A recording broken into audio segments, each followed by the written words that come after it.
Ya, masih ada silang pendapat. Saat ini sepertinya akan berujung ke proses hukum. Prof. Hamdan atau Pak Hamdan siap menghadapi proses hukum jika memang ujungnya nanti dibawa ke pengadilan, Pak Hamdan?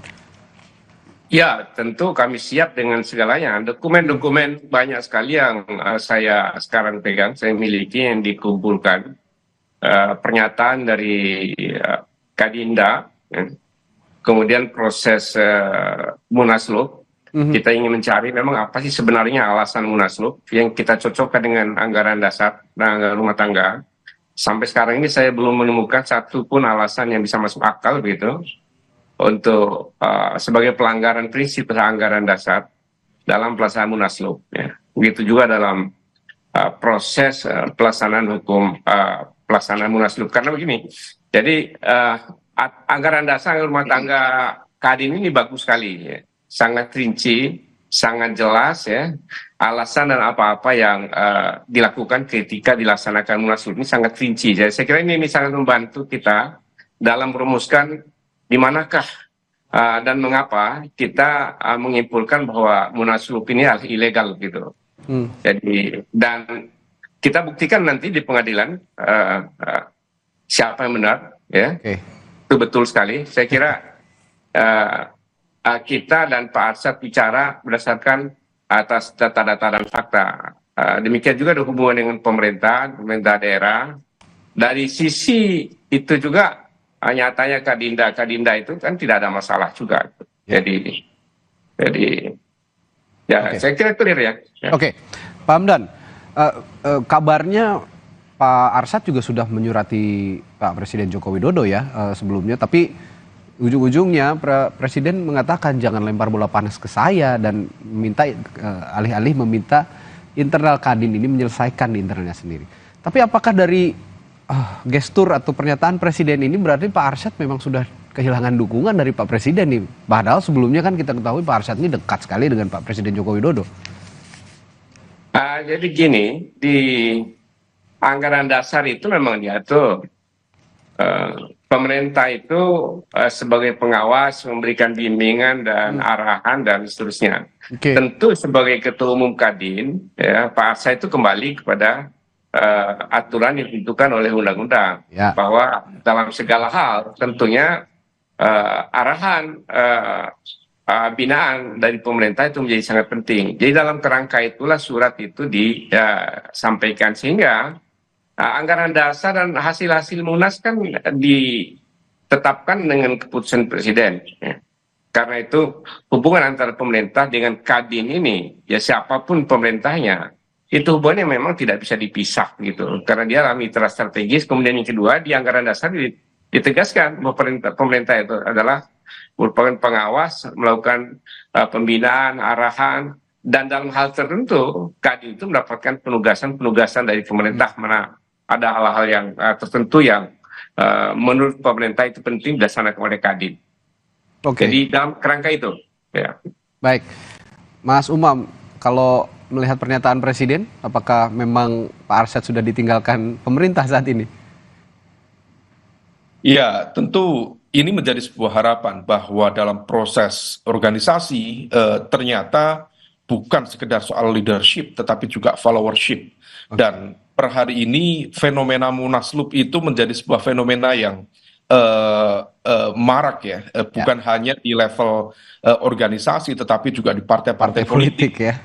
Mulai dari sebelumnya pernah ada gonjang-ganjing di Partai Demokrat, kemudian di partai-partai kecil juga, belakangan di Partai Golkar, kemudian PKB kemarin juga hampir mengalami dinamika yang sama, dan per hari ini kemudian juga terjadi di Kadin. Nah, oleh karena itu sekali lagi ini adalah bukan semata-mata melihat fenomena yang ada di Kadin sebagai sebuah proses teknokratis dalam konteks organisasi sebagai asosiasi pengusaha, tetapi juga tampaknya memang betul ada relasi kekuasaan yang bekerja. Tetapi bagaimanapun juga memang dalam konteks relasi kuasa, per hari ini Pak Jokowi tentu menjadi salah satu nama yang berpengaruh dalam konteks bagaimana kemudian ke depan akan dijalankan Kadin. Tetapi sekali lagi ini adalah fase pasca pemilu, bahwa yang memiliki otoritas untuk memberikan dukungan, restu dan lain sebagainya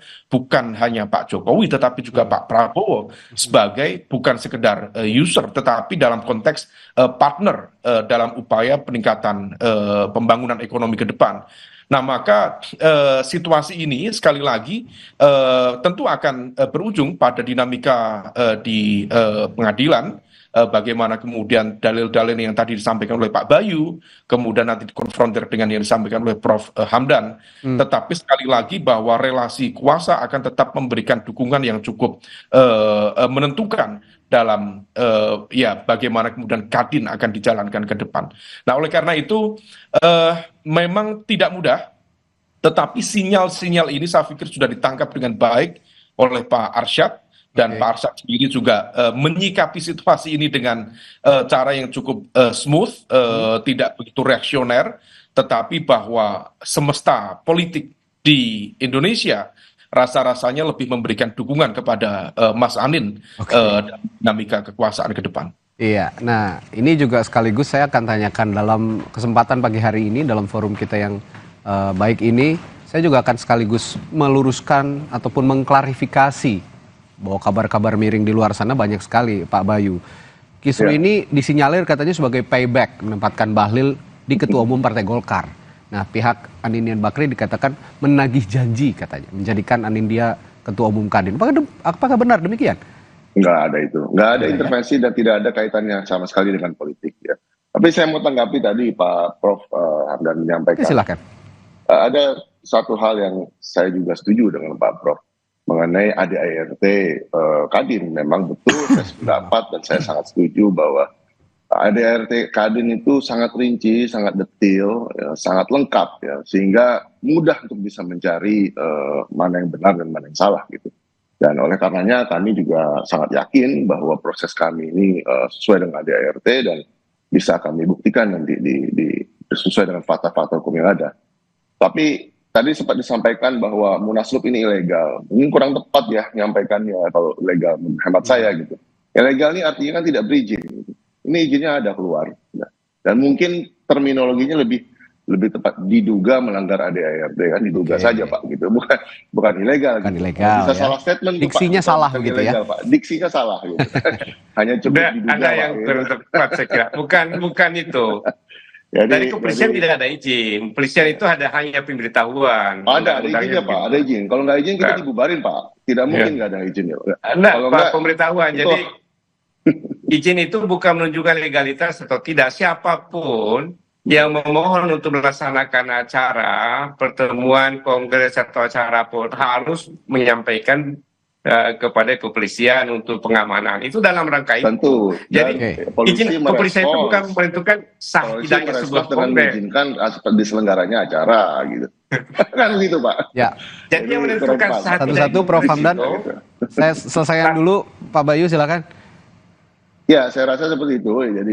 Jadi semua prosesnya sudah sesuai ya, dan kami juga punya legal standing yang kuat. Dan kalau bicara cawe-cawe politik nggak ada, tidak ada sama sekali proses cawe-cawe politik. Apalagi barter-barteran tadi itu nggak ada, tidak ada proses ini merupakan murni hak konstitusi dari Kadinda dan asosiasi yang mengusung Munaslup, dan semua sudah lebih dari 50% dan ini sudah sah melalui ADART. Dan kami sebagai pelaksana Munaslup siap untuk mempertanggungjawabkan ini sesuai dengan anggaran dasar dan anggaran rumah tangga. Itu saja, Pak. Oke, Pak Hamdan silakan kalau mau menanggapi.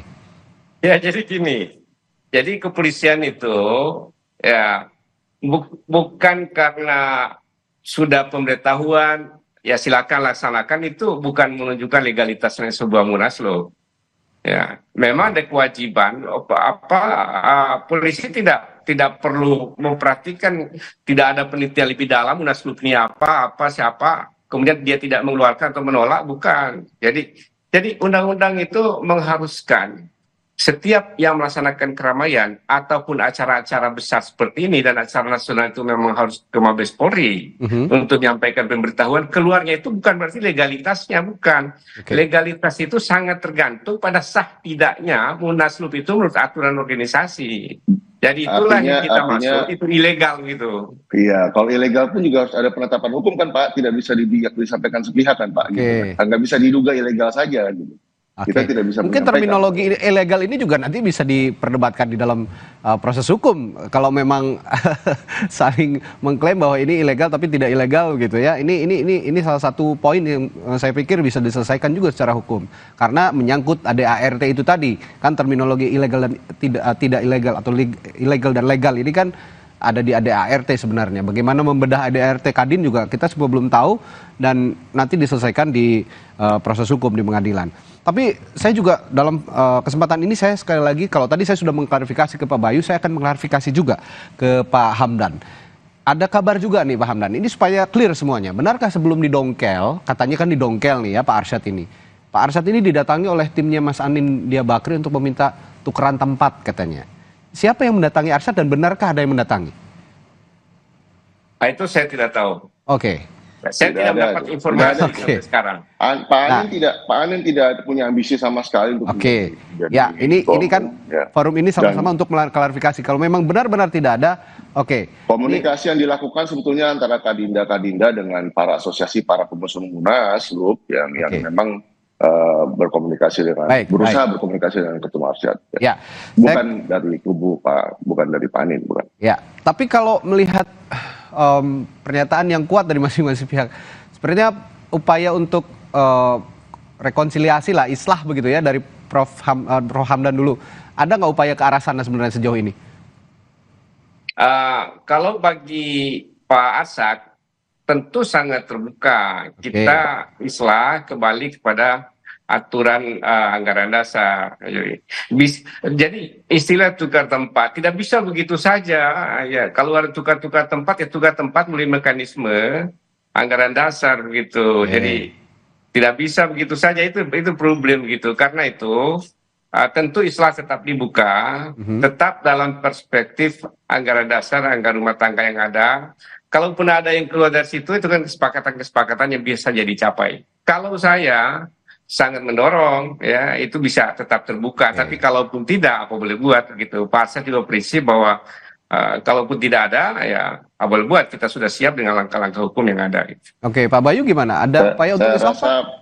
Saya rasa Pak Anin adalah bukan hanya milik pada pendukungnya, tapi milik semua Kadinda dan juga saya yakin Pak Anin juga terbuka dengan komunikasi yang baik ya gitu. Saya rasa karena beliau kan ketua umum Kadin, jadi harus bisa merangkul dunia usaha semuanya dan siapapun itu gitu. Saya rasa itu akan jalan komunikasinya gitu. Ya. Tapi dari sisi proses hukum, sepatutnya saya nggak tahu. Saya tidak dalam kapasitas untuk menentukan ya gitu kan. Tapi prinsipnya kami punya legal standing yang kuat. Oke, Mas Umam, saya punya pertanyaan juga soal pengusaha yang sudah banyak terjun ke politik gitu ya. Kita tidak bisa memungkiri itu, banyak pengusaha juga yang terjun politik.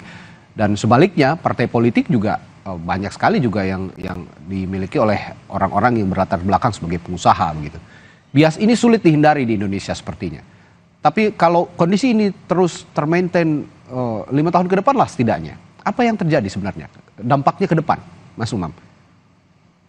Ya, saya sangat menikmati tadi perdebatan antara Pak Bayu dan juga Pak Hamdan ya. Pertarungan tentang klaim-klaim legality dan juga illegality itu sudah menunjukkan tensi dalam konteks pertarungan politik yang juga cukup memanas. Memang betul nanti ke depan akan masuk dalam konteks materi gugatan di pengadilan, tetapi saya masih percaya bahwa everything is constructed by politics. Dan dalam konteks pertarungan hukum, argumen-argumen hukum memang betul bisa dipertarungkan. Tetapi sekali lagi bahwa jangankan kalau misal kemudian bisa mempertunjukkan atau membuktikan dengan kebenaran, bahkan dengan ketidakbenaran pun, kalau misal kemudian bisa dipertahankan secara politik, memenangkan pertarungan politik, itu juga bisa menjadi kebenaran baru. Apalagi kalau misal kemudian masing-masing pihak bisa menunjukkan fakta, data, bukti, argumen yang memang betul-betul kuat. Terkait dengan concern terakhir itu tadi, memang jangankan 5 tahun ke depan, Selama ini dalam konteks sejarah ekonomi politik di Indonesia dicatat tadi cukup banyak Profesor Halil, Ross McLeod, termasuk dari Aspinall, juga para political economist di Indonesia, termasuk almarhum Bang Faisal Basri misalnya, Ya. memang banyak menulis tentang pola relasi kekuasaan dan juga lingkaran pengusaha. Dan perselingkuhan antara bisnis kekuasaan itu bukan sesuatu yang baru, itu sudah mengakar di Indonesia. Dan impact-nya memang kemudian pada level intermediary industries itu tidak banyak tergarap. Akhirnya kemudian yang banyak tergarap adalah pada level industri hulu dan juga hilir terkait dengan SDA dan lain sebagainya. Nah, ini yang kemudian menjadi sebuah catatan. Memang ke depan kalau misal memungkinkan transformasi di internal Kadin perlu dilakukan dalam konteks penguatan-penguatan di industri tengah tadi yang per hari ini juga masih mengalami kekosongan.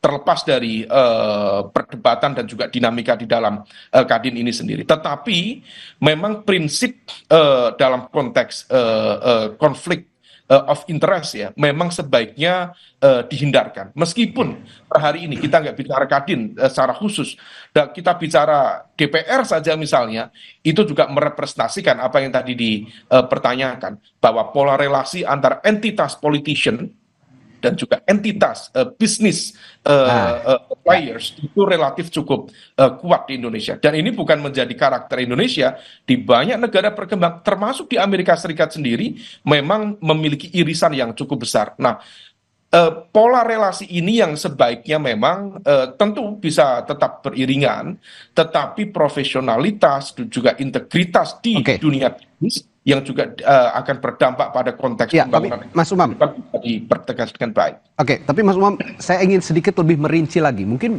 masyarakat awam belum paham apa relasi bisnis dengan politik sebenarnya begitu. Nah, saya ingin bertanya, apa sih relasi politik dan bisnis yang lebih detail lagi dalam konteks Kamar Dagang dan Industri Indonesia? Nah, apakah benar biasanya bahwa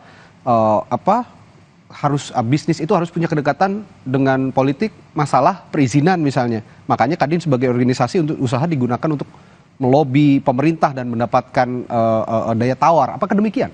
Kita masuk ke tahap yang lebih detail lagi, Mas Umam.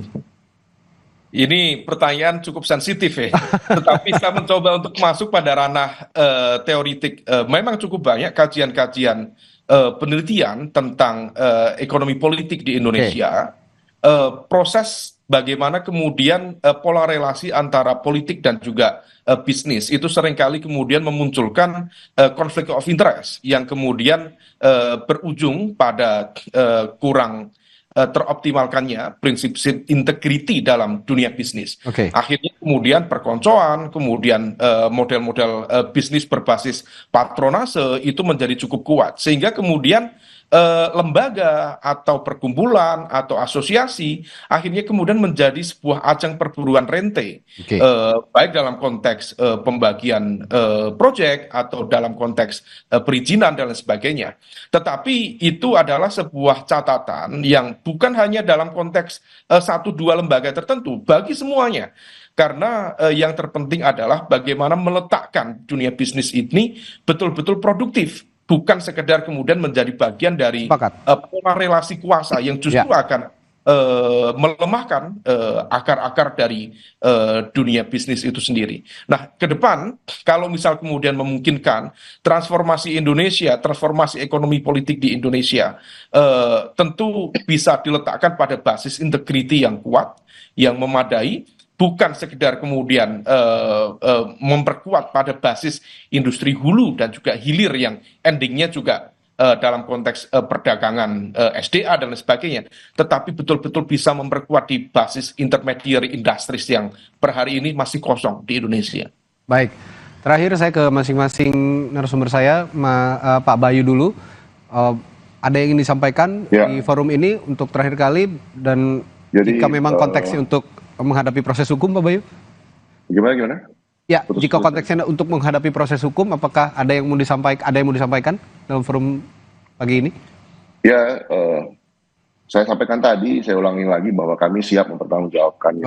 Ya, kami siap membuktikan dengan fakta-fakta hukum yang ada. Ya, Karena tidak mungkin pelaksanaan munaslup itu bisa terlaksana kalau memang tidak ada legal grounds yang sesuai dengan ADART yang memang sah gitu ya. Dan mari kita buktikan saja gitu kan, memang kami juga punya dokumen dan fakta-fakta hukum yang real gitu. Oke. Pak Hamdan, silakan. Ada yang ingin disampaikan?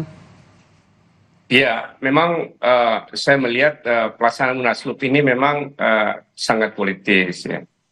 Karena dari aspek alasan dan prosedur itu banyak sekali yang dilanggar. Seharusnya tidak demikian menempatkan Kadin. Jadi jangan Kadin diperlakukan seperti partai politik. Ya. Karena Kadin itu begitu organisasinya sangat besar, organisasi sangat kuat, dan tidak tergantung pada seorang ketua umum. Independensi Kadin itu adalah independensi organisasinya. Semua anggota Kadin kan masing-masing memiliki afiliasi politik yang tentu berbeda. Jadi karena itu, ini cara pandang yang harus dibangun dalam melihat Kadin ini. Jadi jangan karena masalah ketua umum, ya, kemudian bawa-bawa menjadi masalah organisasi. Saya kira ini sangat tidak tepat. Nah, ini bukan partai politik kok, ini organisasi para pengusaha. Ya. Mungkin saya tanggapi sedikit Pak ya, memang sedikit saja, singkat saja Pak Bayu, waktu kita sudah habis. Iya, memang ini Kadin ini kan sebetulnya bukan organisasi politik ya, tapi memang para pengusaha dan Kadinda ini itu sudah Anda bantah juga tadi ya. Itu rasanya ya. Baik. Tidak ada kaitan politik Pak. Baik, saudara, bisnis yang sehat menjadi penentu perekonomian yang maju di sebuah negara, termasuk di Indonesia. Nah, jika melihat para pebisnis atau para pengusaha bertikai sepertinya tidak elok. Jadi memang kita harapkan bersama jika para pengusaha ini bisa bersaing secara sehat sehingga perekonomian di Indonesia bisa bertumbuh dan berkembang dengan baik untuk mencapai tujuan-tujuan baik di masa depan untuk Indonesia. Terima kasih narasumber saya pagi hari ini, Ketua Organizing Komite Anindya Bakri, dari Pak Bayu Priawan Joko Sutono, lalu ada kuasa hukum Arsyad Rashid Hamdan Zulfa dan analis politik Universitas Paramadina sekaligus Direktur Eksekutif Indo Strategik Ahmad Khairul Umam telah berbagi perspektifnya pagi hari ini. Terima kasih Bapak-Bapak, sehat selalu, sampai jumpa lagi. Terima kasih. Terima kasih, Pak Yu. Saudara, masih ada informasi menarik lainnya setelah jeda di Sapa Indonesia Pagi. Di antaranya, dunia maya digegerkan dengan aksi protes Bjorka yang membocorkan data pribadi nomor pokok wajib pajak atau NPWP termasuk milik Presiden Joko Widodo. Mengapa perlindungan data pribadi di Indonesia masih lemah dan sering dibobol hacker? Kami juga akan membahasnya sesaat lagi. Tetaplah bersama kami.